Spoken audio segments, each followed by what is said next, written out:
My family wants me to join them for Christmas after rejecting me for more than 8 years. After being rejected for 8 years, my family has invited me, my wife, 27 years old, and my 1-year-old daughter for Christmas. After receiving conflicting advice from my friends, one of them told me to post my dilemma here to see what random strangers on the internet would say. I'm 25 years old and the youngest of 4 children between my 52-year-old mother and 54-year-old father.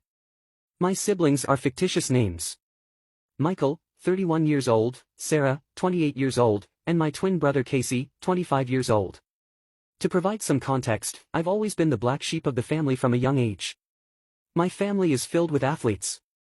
My father was a star basketball player at a D2 college. My mother played volleyball. Michael played soccer. Sarah played softball. And Casey was the star of the football team. I was never much interested in those physical sports. Instead, I enjoyed archery, what my family called a cowardly sport. My parents always focused on my siblings and rarely attended my events, to the point that I practically had to beg them to come to my tournaments. Between the ages of 14 and 16, I participated in about 20 tournaments while my parents only attended one. They never abandoned me, but they were never emotionally present for me like they were for my siblings. As a teenager, that made me resentful. Whenever I tried to address this with them, they called me attention-seeking. Despite this, it wasn't the reason I was disowned.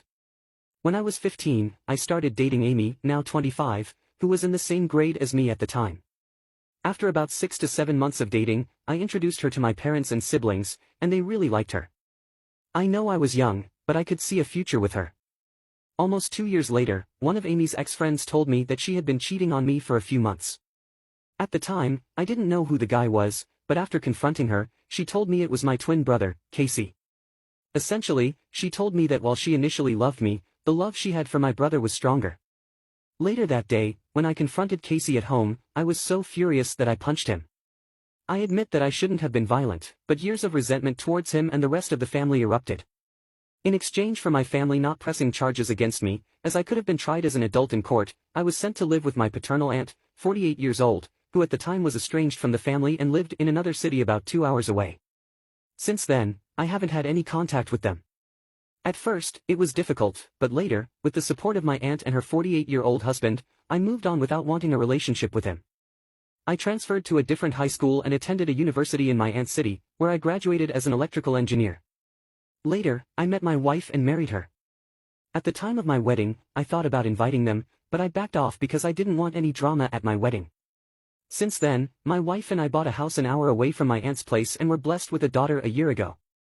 About a week ago, I received a message on Facebook from my mother and father wanting to reconnect at Christmas at their house. I told them I would consider it since I might have other plans, but I would give them a clear answer soon. Later, both Michael and Sarah sent me friend requests, which seemed strange.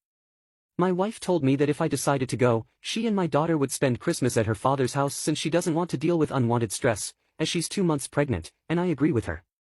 My question to those reading this is whether I should go and try to reconcile with my family or not. I'm very conflicted about what to do. On one hand, they might feel bad about what they did to me and want to apologize. But on the other hand, if I go there, they might try to make me apologize to Casey, which I don't want. Any advice would be helpful. Hello, everyone. It's been 2 difficult weeks, but thanks to all for the advice and support. This post will be quite long.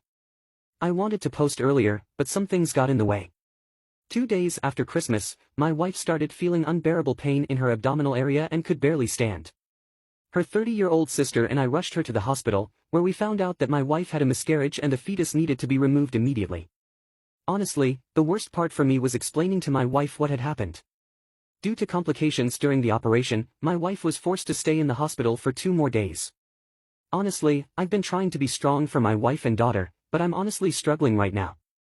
Regarding the update to the original post, most of you who commented on the same day I posted said that I shouldn't spend Christmas with them because of the significance of the holiday.